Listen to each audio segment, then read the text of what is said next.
Hello, and thank you so much for finding time to watch the program. My name is Modern Sinkala. We took a break in order for us to mourn our founding father, Dr. Kenneth Kaunda, and may his soul continue resting in peace. So this show is where we bring different sports personalities to share their stories. On tonight's program, we'll give you selected results plus tomorrow's fixture. Then later, have a chat with my guests in the studio.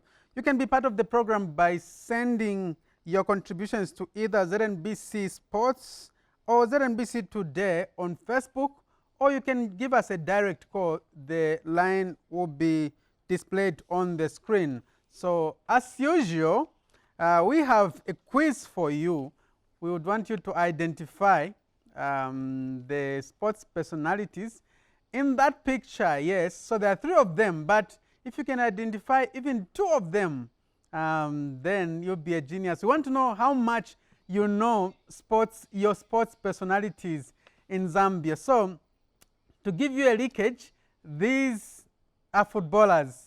So who are they? Give us a call. The line will be displayed on the screen. I'm sure you've had a look at those players. If you can identify two, then at least you'll have won. Right. So let me now introduce my guests in the studio. And the first one is a football administrator. He was once at the Football Association of Zambia as the executive committee member, and now he is the president of Kafue Celtic, which is doing well and now has earned promotion to the Super League. Let me welcome Kawanu. He is one of our guests today, and there he is. He will be able to share his story. We want to know where is he coming from, what has necessitated his success in football. So that's Kawanu there. We also have an archer. His name is Simon Wallington. He's been into archery for the last almost 3 years now, and he's also the spokesperson for Zambia Archery. Simon Wallington, you are welcome. He is very passionate about archery, and there he is, and he's going straight to his arrows and also the bow. Yeah, so it's a sport called archery. So these are the guests we have for today. Gentlemen, thank you so much for coming. You can come and join me here on set. Kawanu, football administrator, and also Simon Wallington, who is an archer and also spokesperson for Zambia Archery. So before I chat to my two gentlemen here, let me just give you some of the results from the weekend and also today. So we start with the COSAFA Cup results. Today's matches. In Group B, it was Malawi 1, Namibia 1. And these results have eliminated Malawi from the competition, so they are eliminated. They needed to win to stand a chance. And the other result in Group B, it was Senegal 2, Zimbabwe 1. Zimbabwe have also been eliminated, and Senegal stand a big chance to progress to the semi-finals. Then in Group A, Zambia finally won today. Remember, they lost the last two matches. They lost to Lesotho by 2-1, then went on to lose to Eswatini by 1-0. But today, at least, they salvaged 3 points. They beat Botswana by 2-1, and 2 goals scored by Justin Shonga. He seems to have discovered his form, because he is the one who also scored in the match against Lesotho.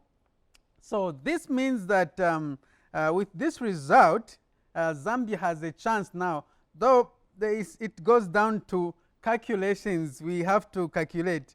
And then South Africa 4, Lesotho 0. Imagine that bashing. This is the team that beat Zambia by 2-1. So the only 3 points that Lesotho has is from Zambia. So these were today's results. And then tomorrow, more games continue in Group B to be Senegal taking on Malawi. This game will kick off at 12 hours. And Mozambique versus Namibia, this game will also kick off at 12 hours. So both games will, in Group B will kick off at the same time. Then in Group A, Eswatini will take on Botswana at 15 hours. South Africa will take on Zambia at 15 hours. This will be a do or die game for Zambia because they will need to win and then expect other results to go in their favor. So they would hope that Botswana would beat Eswatini and then maybe Zambia beats South Africa by so many goals for them to stand a chance.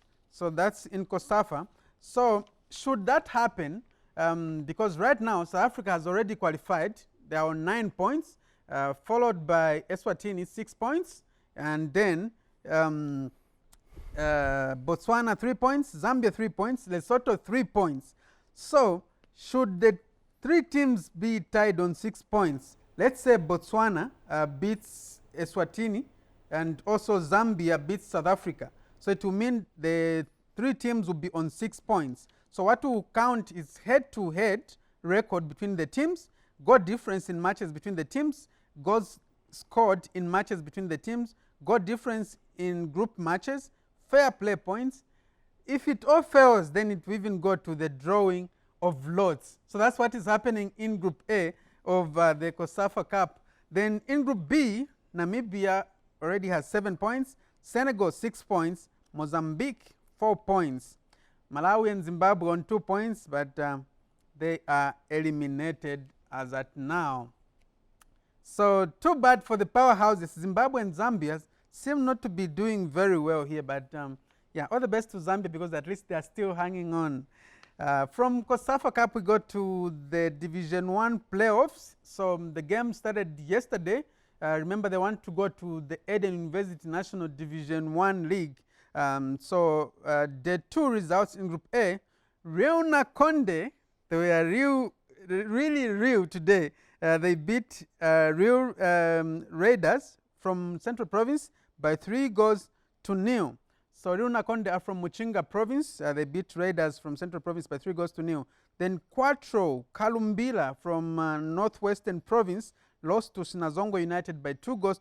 Sinazongo United are representing Southern Province. In Group B, Malalo Police 1, Sinda United 3. Malalo Police are from Northern Province. Sinda United are from Eastern Province. Then ZNS Luamfumu, nil. Luena Buffaloes, nil. These are service teams. Then yesterday, the one results in Group A, it was Columbila Catro beating Reuna Conde by 2-1. Young Raiders, nil. Jumulo FC representing Copperbelt Province, 3. Then Group B, Malalo Police 2, Luena Buffaloes 2.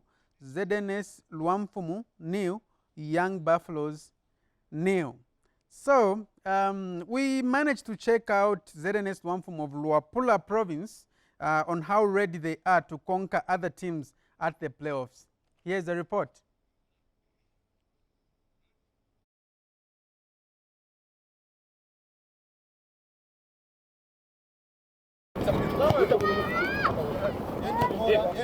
Zambia National Service sponsored outfit ZNS Luamfumu of Luapula Province are determined to end promotion to the first Eden University National Division 1 League. After finishing top of Luapula Province First Division 1 League with 85 points, Luamfumu is targeting to excel at the playoffs being held in Lusaka and subsequently end promotion to the second tier. They have been drawn in tough Group B, which also has Young Green Buffaloes of Lusaka Province, Luena Buffaloes of Western Province, Malalo Police of Northern Province, and Sinda United of Eastern Province. Team coach Evans Halwindi is upbeat about the team's target. I was looking forward to play the next stage at the National League. If I can play National League so that my players can be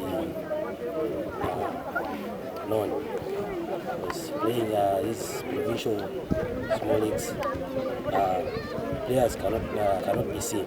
Top scorer with 23 goals, Alfred Mafuleka, says he wants to score more goals to ensure his team ends promotion, while team captain Paul Malama has expressed readiness to conquer other teams. I promised them I won't let them down, and I was called to make sure the team qualified to the National League next season. I'm working hard for me to be called at the national team level. Definitely, I feel I'm almost ready. We believed in ourselves. We set a goal before we started the league. We have to win the league so that we can play national league. We are very ready because we have been together for a long time. Team manager, Warrant Officer Class 2, Maurice Chirwa, has assured maximum support to the boys. We are very ready to meet those people, those teams who are strong in other provinces. The secret is that motivation will motivate them. We made the agreement that whenever they win a game, we have to give them winning bonus. Should ZNS Wamfum win promotion to the National Division 1 League, they will be the sole envoys for Luapula Province, as Kashikishu Warriors have been relegated to the Provincial League. Modern Sinkala, ZNBC Sport.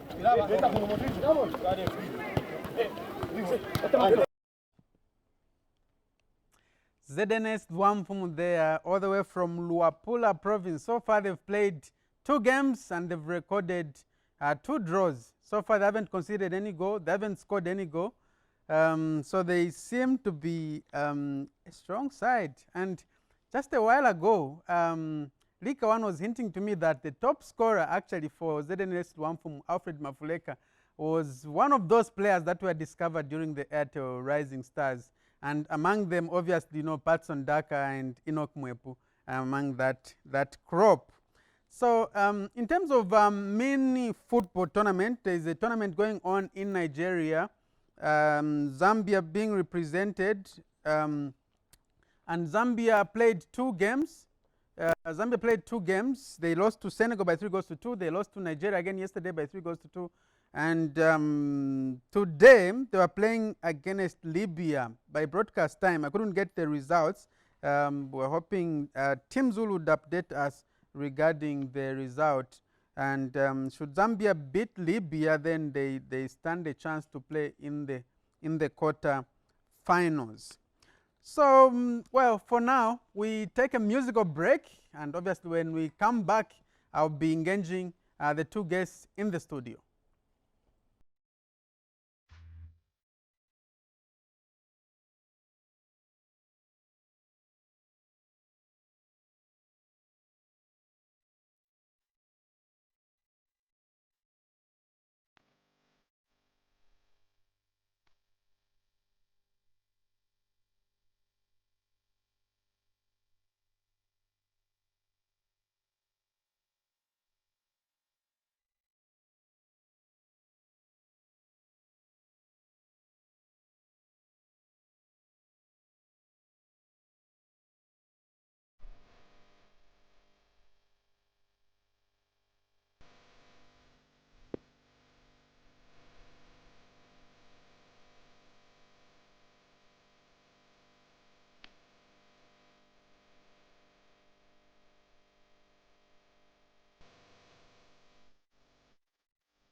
Chapter.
Chipolo Polo. So the song done by Pompey Ebomsuka in Mad 44. And obviously we are dedicating that song to the Chipolo Polo for winning today and hope they continue winning. Tomorrow they play against South Africa. All the best because they need that win for them to progress to the semi-finals. So else they are coming back. They'll come and join us. Let me engage my guests now. Let me start with Simon. Simon, do you follow football? I do, Modern, yes. I've Okay. followed football for maybe... Did you watch the Euro final at Wembley? I didn't watch it, England unfortunately, at against- Wembley, yes. I watched it here in Lusaka, and it was fantastic. Well, you are from England, and I'm sure you should be feeling very bad that the cup didn't remain home but went to Rome. Yes, unfortunately, Cup going to Rome came true. Very unfortunate, but that's the way sport crumbles sometimes. Okay, all right. So, Simon, you've been into archery for the last 3 years now.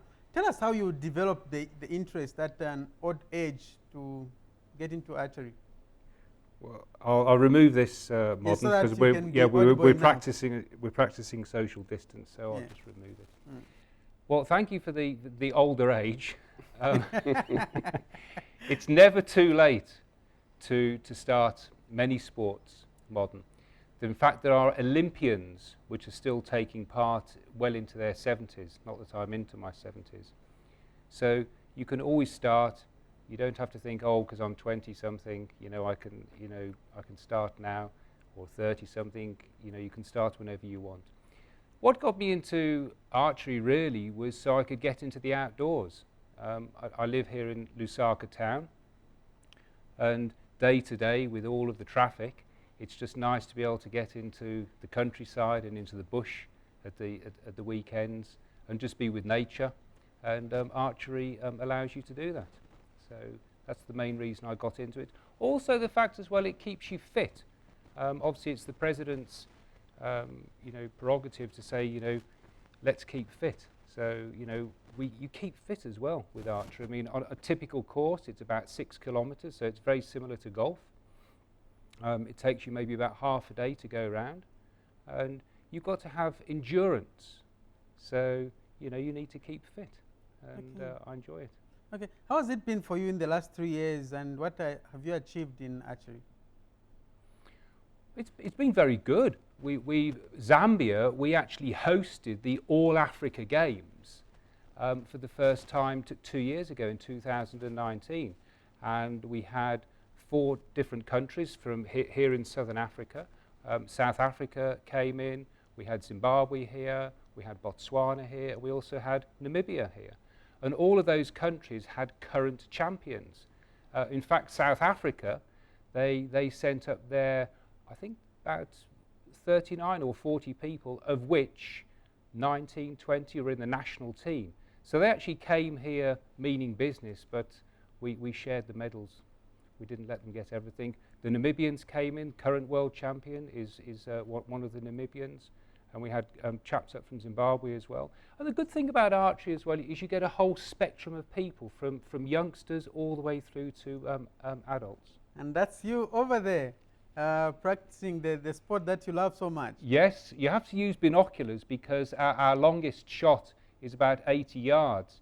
And at 80 yards, you've got to basically get it into about a 13 centimetre middle to score your maximum points. So you can see there, I'm just basically just drawing up the bow, and then I'm just setting up the shot now.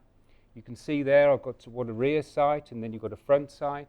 And then you have to keep your arm very still. It's basically got to be as still as a fence post to be able to get the shot off nicely. Okay, so you came with your bow and arrows?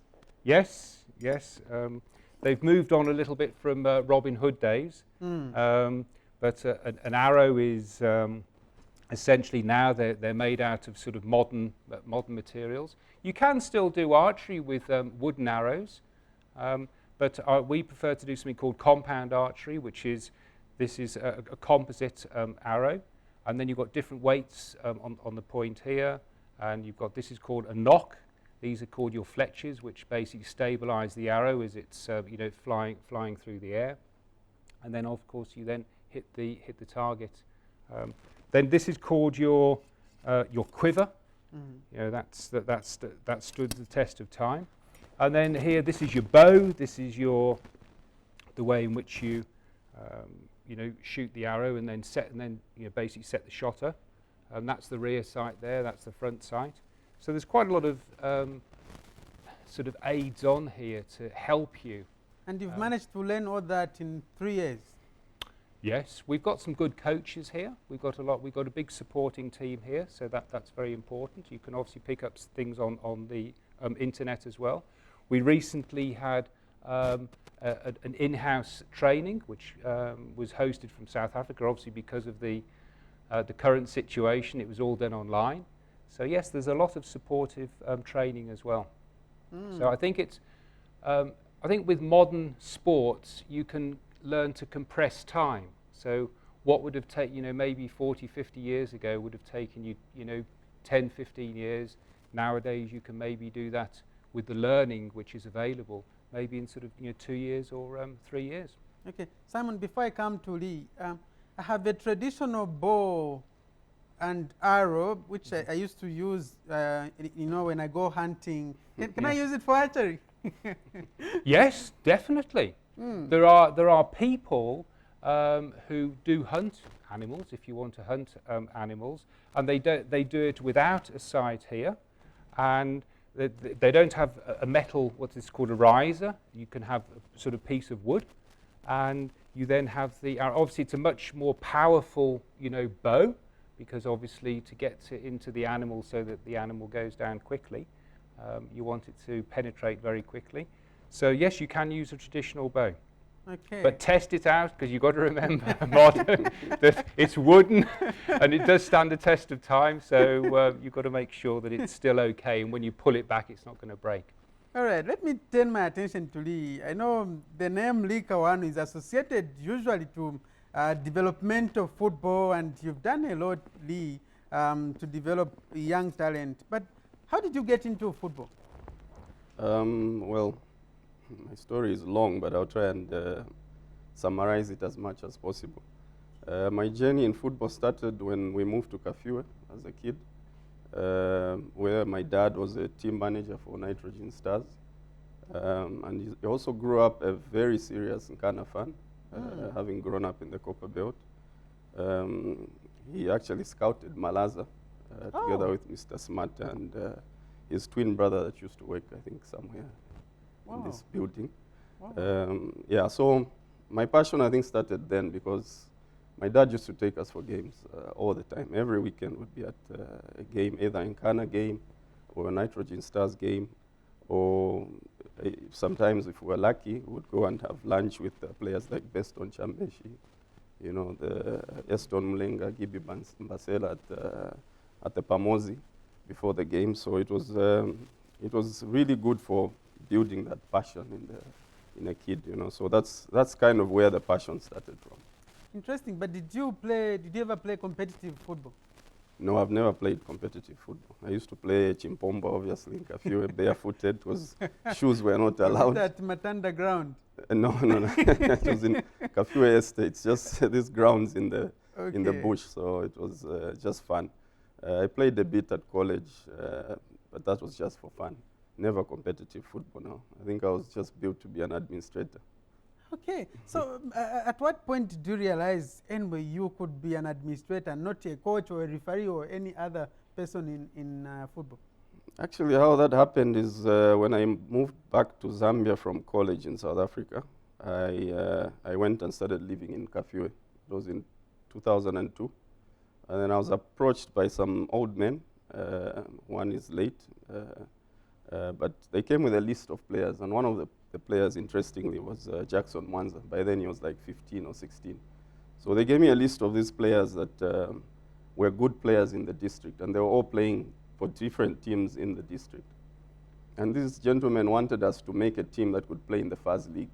So I just started a business then, so I wasn't sure, but the thought of owning a team with the background I had was too exciting to resist. So I first came to Football House, where of course I was turned away and told to go to Soweto Market for the LFA, and that's where we started from. So once I checked the expenses, I thought it wasn't that expensive because we only had youngsters, you know, and they didn't want to get paid. They just wanted to play, you know, organized football. So it was pretty easy to get into administration. We managed to get a slot in the amateur leagues, and from there we got promotion in the first season to the first leagues. And I think that's when my administration started. So you started with Kafue Celtic? No, actually it was Kafue Football Club. So I picked Kafue because I wanted the name to be known. And that's because at the time there was no other team that was active. I think ZNS was also, Young Green Eagles was also just starting then in the amateur. So I picked Kafue Football Club at the time. And Kafue Celtic only came much later. In about 2008, I bought Lusaka Celtic at the time because they had lost their sponsor. And then I was running two teams at the same time. I must say I lost some businesses in between, so that's another story for another day. So by then I had moved back to Lusaka. I had to start staying with my brother because I couldn't afford to stay on my own. But I still held on to the team. I couldn't give up on it. And then things looked up a bit in 2008, and that's how I bought Lusaka Celtic. So Lusaka Celtic was the main team, and Kafue Football Club was like our reserve. And that's where Patson Daka started from. So we had the two teams running at the same time, because for years I struggled in Kafue to find an outlet for my players. Jackson Mwanza moved on, went to Zamtel, then later on Zesco. But it was hard to get, you know, you'd send players for trials and they would be sent back. So when I had this chance to get a team that was in Division 1, I felt like this was a good opportunity for my boys from Kafue to start having a step up. And it worked out well. I think the following year in 2009. And that's your team there? Yeah. in 2009, yes. We combined the players that were at Kafue Football Club with the Lusaka players. And we made one strong team and moved it to Kafue, and that's how Kafue Celtic was born. The whole branding of the Crocs began and everything. But we still maintain the other team as a necessary for us. That's interesting. So how has it been running Kafue Celtic as a club? It's been hard, very hard. I think only people that were very close know how hard it was. Of course, over the years, I've had a lot of help from my close friends, my brother. You know, the times that were hard, they were there. You know, eventually, I think in 2012, we all know I went into FAS. So whatever allowance I got from there, from any meetings or anything, helped me also with the team. So I managed to survive through the years. I think the only sale we had was in 2009. That was Sambalungu to Russia. And I think then I started realizing that, you know, football could actually become commercial, could be self-sustaining. It didn't have to just be something that you do from your pocket. So I started trying to find ways of how we can sustain that kind of transfer, you know. But of course it was hard. It took another 7 years before we had Patson go to Red Bull Salzburg. But I think through the 7 years we learned the formula of what it takes, and maintaining youngsters made it easier also. You know, you're asking how hard it was hard, but it was easier with young players because they are less demanding and all they want is just a chance to play, a chance to be seen out there. So I think that made it a bit easier. Okay. So the major players you've sought out, you mentioned Chisambalungu, there's Patson, Daka, there's Enock, Mwepu, Yeah. there's the young brother, Francisco. Mwepu. Yeah. Wow. So it's that's good money, is not so? Why does it have to always go to money? It's good talent. Good talent and also good money. Since it's business, football is business. Yeah, now. well, you have to eventually get something back. You know, Yes. over the years, I used to sacrificed a I lot. sacrificed a lot, and I used to wonder, why do I really do this? And I would have close friends that would tell me, and people in football that were experienced with, they always told me it will come back to you, you know. So I'm happy that it finally worked out that way. The team is kind of self-sustaining now. And maybe now we might even see a bit of extra to do other projects. So Okay. We've seen you very close with former Malian striker Frederick Kanute, and he usually comes to Zambia, and there we can see him there. What's the connection between you and him? I first met Fred in 2015. He called me when I was head of delegation with the under-20 in Senegal.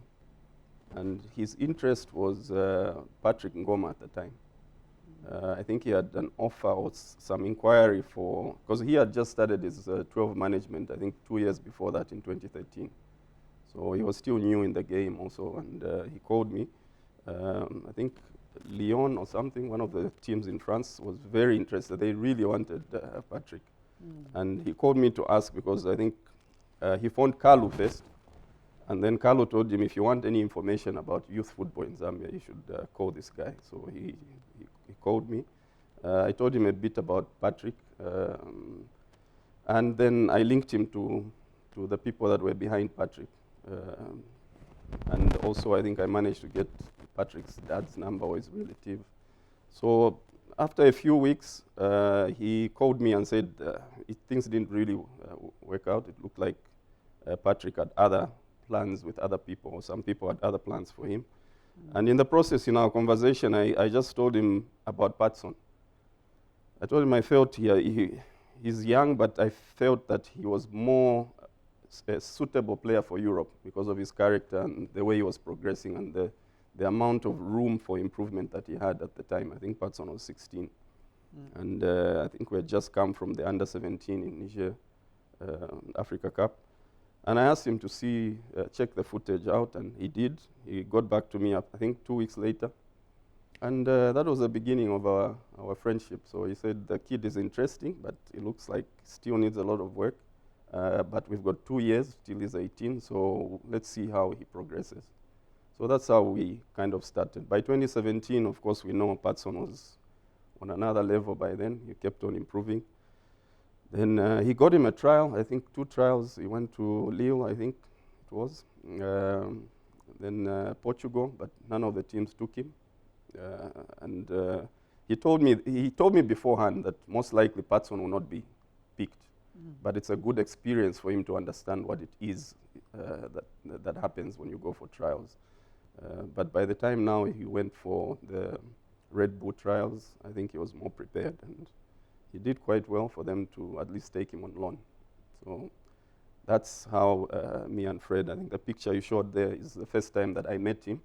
He came for the Africa Cup under 20. And he came with the team manager for Liefering and the head scout for Red Bull Salzburg, who came to watch Patson. But at the same time, I think they had an eye on Enock. Okay. And I had managed long enough to hold out because I was only interested in working with Fred at the time, because I knew he would look after the players, and I was really hoping that Red Bull would be interested. So I rejected a lot of offers and waited for the AFCON. And luckily, I think Enock was one of the best players at that. Patson might have won the top scorer or player of the tournament, but I think Enock was one of the best players of that tournament, and the rest is now history. Many people have commended you on how you've managed your players, especially Patson and Enock, alongside 12 management. how have you managed? What can people learn from you? How have you done it best to make sure that your players are progressing steadily? And now they're in England, one in Leicester City, Patson, Daka, and another one at Brighton. That's Enock Mwepu. I think the trick, first of all, is to pick the right players. You need to pick players that are manageable. There's a lot of talent in Zambia, but I think 90% of it is not manageable. The players' attitudes are wrong, the mentality is wrong. They're just skillful on the pitch. So for me, what I do is when I'm picking a player, I look at his character first. Even if you come to a Celtic game or look at the Celtic players right now, you'll see that there's something similar about them. You never have players insulting or being difficult. If they do drink, they drink very privately. But I think the trick with Patson and Enock was their characters from the beginning.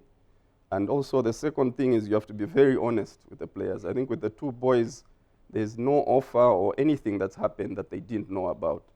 So if there was an offer from Qatar, I would tell Enock, this is what they're offering, this is what they're saying, but I don't think it's right for you. And he would listen, because he knew, even though they wanted, Enock needed or wanted to start earning some good money because he's got a big family that he had to look after. But the beautiful thing about the way this thing happened is that they still listen to me even when there was temptations.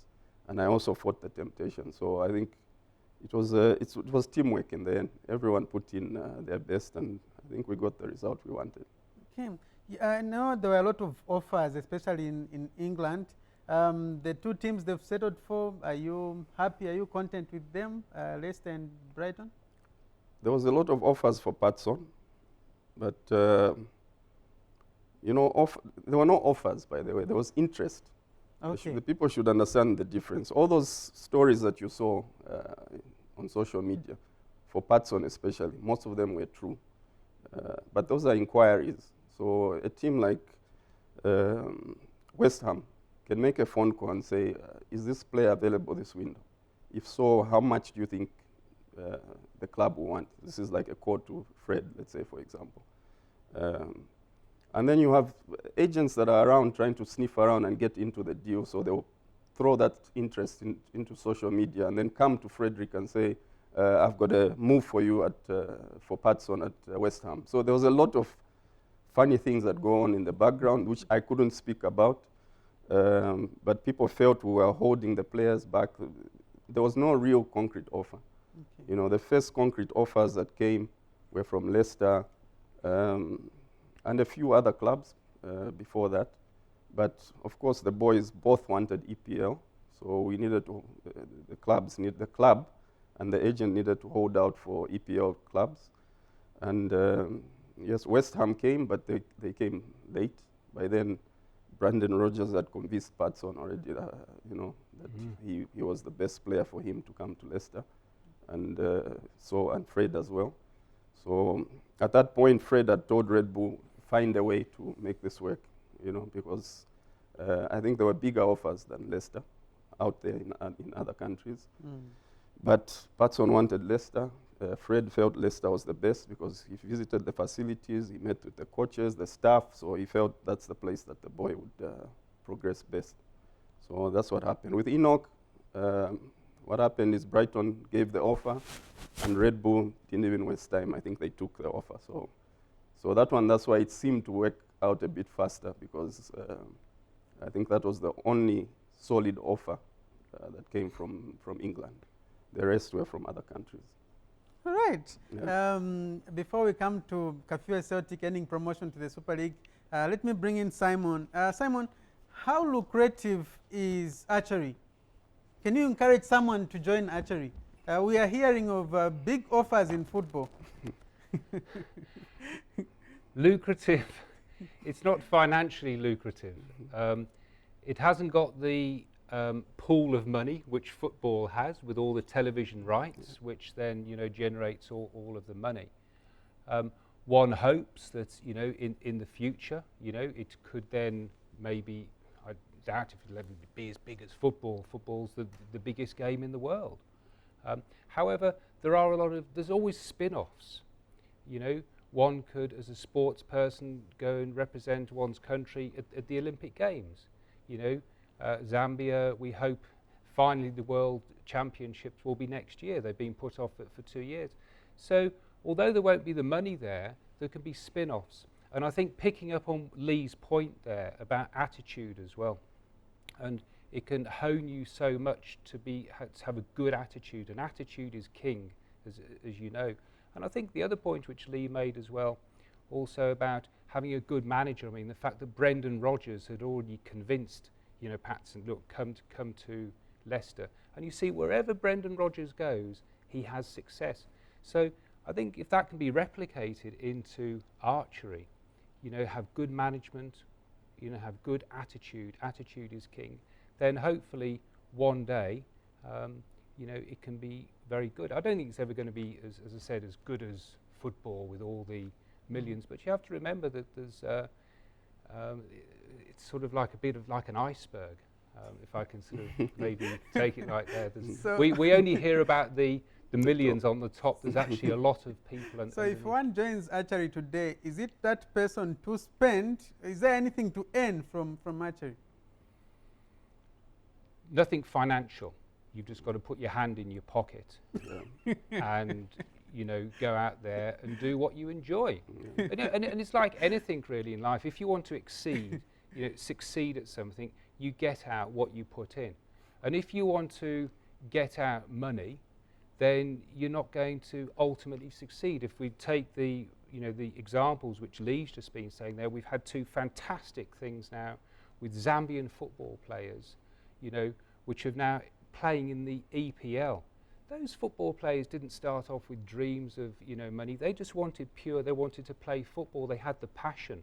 Luckily, they've had someone like Lee to then manage them and, you know, correct their attitude. And, you know, now they've, you know, basically succeeded. So, but unfortunately, no big money just at the moment. All right. So, Lee, did you expect that your team, Kafue Celtic, could end promotion this year? Actually, there were even stories that, but Kafue Celtic, tawafa qualify in Super League. Balambo kusitisha ma games when it's towards the end. We've been hearing those stories for years. I think if people know the history of Celtic, they should remember that in 2010, we missed it by goal difference on the final day. We needed to win that game. We were actually getting promoted at the time.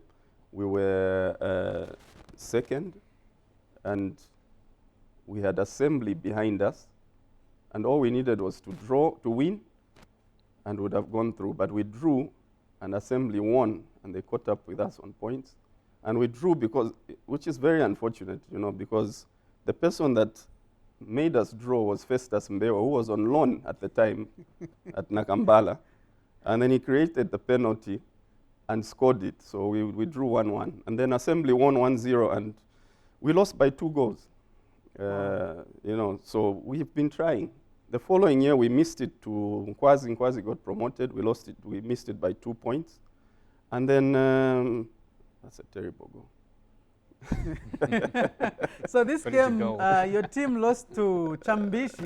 This was at OYDC Zambia Sports Development Center. I think that was our first loss at home. At home, yeah. Yes.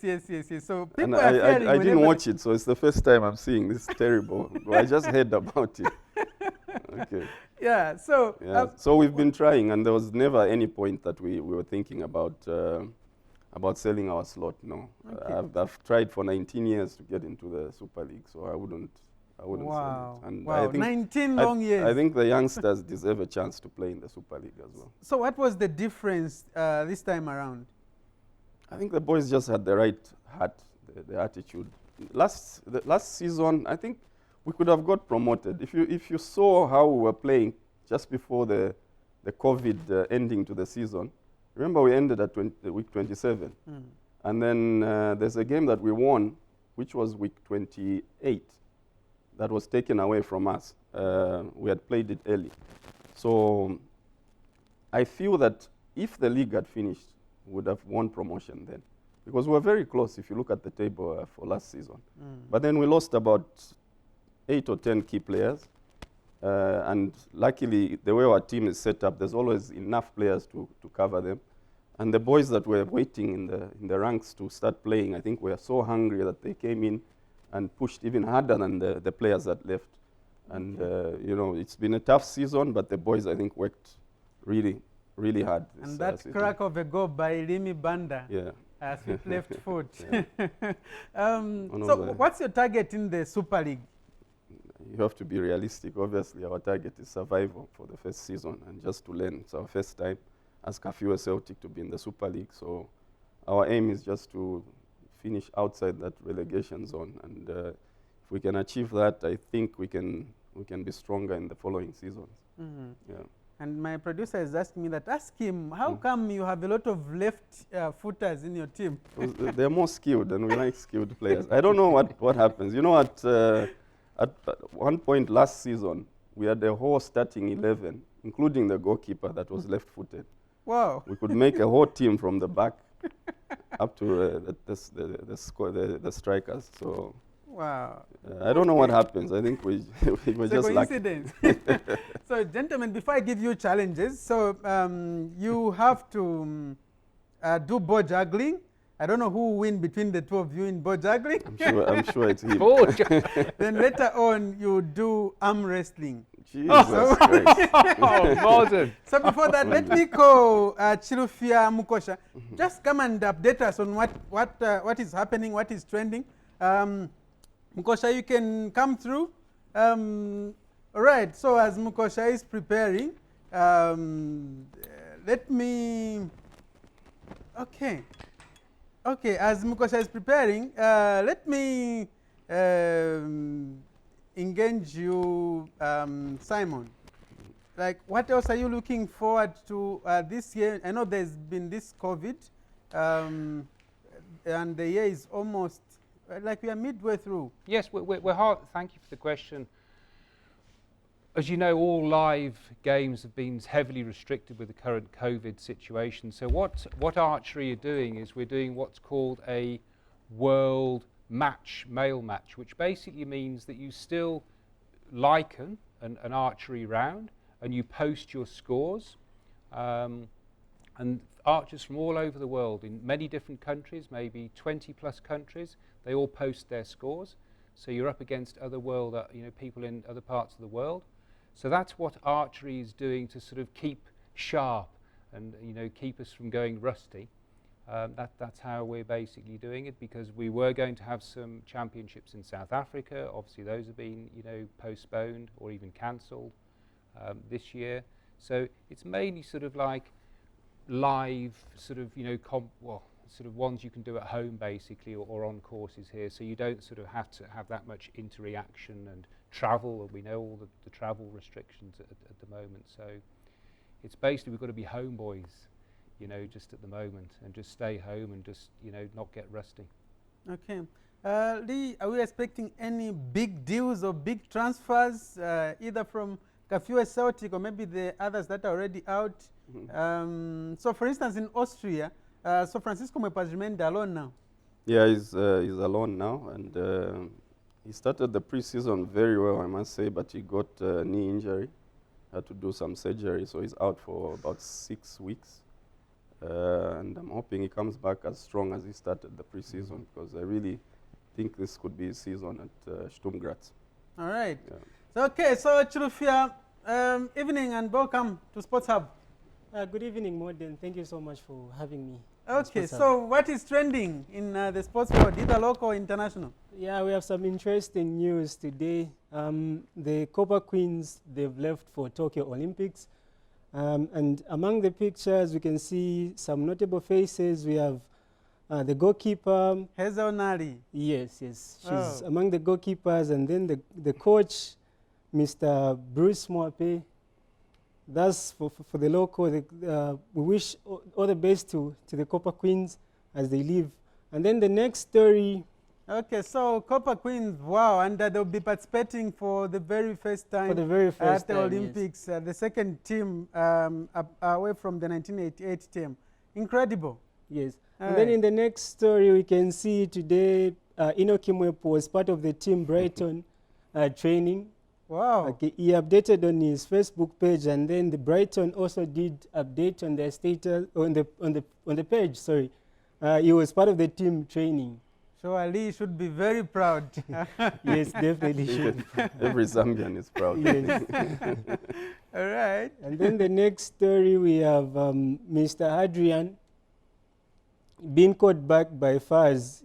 As we all know, he was sent on administration leave, but then today, Andrew Kamanga. Famous administrative leaves. Yes. Well, coaches don't come back. It's good that Adrian Kashala has come back. Yes, he was called back. So tomorrow is expected to be in the office and to resume his duties. Excellent. Yes. Excellent. And then, unfortunately for Mr. Perry Mutapa. Yes, he has separated with Power Dynamos. After he was also sent on leave for 2 months. He's separated with Power Dynamos. So they've separated mutually, right? Yes, so yes, on mutual consent, he's been let go. 4 months prior to his contract ending, he's been let go. Okay, all right. Thank you very much, Shirufia. Hope to have you next week. And for now, let me call the two gentlemen now as they go for a challenge. So you can start with, what do you want to start with? Ball juggling or arm wrestling? None, so you choose. All right. Okay, so ball juggling. We'll start with Simon. You'll be the one to go first. I'll be counting. So here's the ball. Yes. Yes, you can pick up the ball and do some ball juggling. You mean Yes, what? yes, and the time starts With your now. feet. With the feet? Yes. Ah, yeah. 1, 2. I managed to. Jesus, modern. It's time You just for had Lee. to embarrass Okay, us. so it's time for Lee. You've done 2. I think, yeah, I've managed. Okay. 1, 2, 3, 4, 5, 6, 7, 8. I'm sure that you won't beat that. Awesome. All right. Before we go, so you can just go there and do some ball juggling. There's a hand sanitizer there. You can sanitize. So Lee, you've won. Juggling. You've won the ball juggling. Congratulations. Thank you. So do the arm wrestling now. We want to see who is fit, whether an archer or a football administrator. All right. And time starts now. So you make sure there is fair play. You put your hand nicely. Yes. So you put yes. So under 3 seconds, I'll count. When I reach 3, then you start. 1, 2, 3. There you go. Lee Kawanu versus Simon Wallington. Who is the strongest? To be fair. Yeah, we won 1. Well done. So England, it's Italy. 1-1. Yeah. I wish I could give you press-ups to break the tie, but Oh, God, man. You've embarrassed us enough for one day. it's fine. Gentlemen, thank you very much. So on behalf of my guest in the studio, Simon Wallington, and also Lee Kawan, football administrator, plus the entire production crew, my name is Modern Sinkala. See you next week. Goodbye.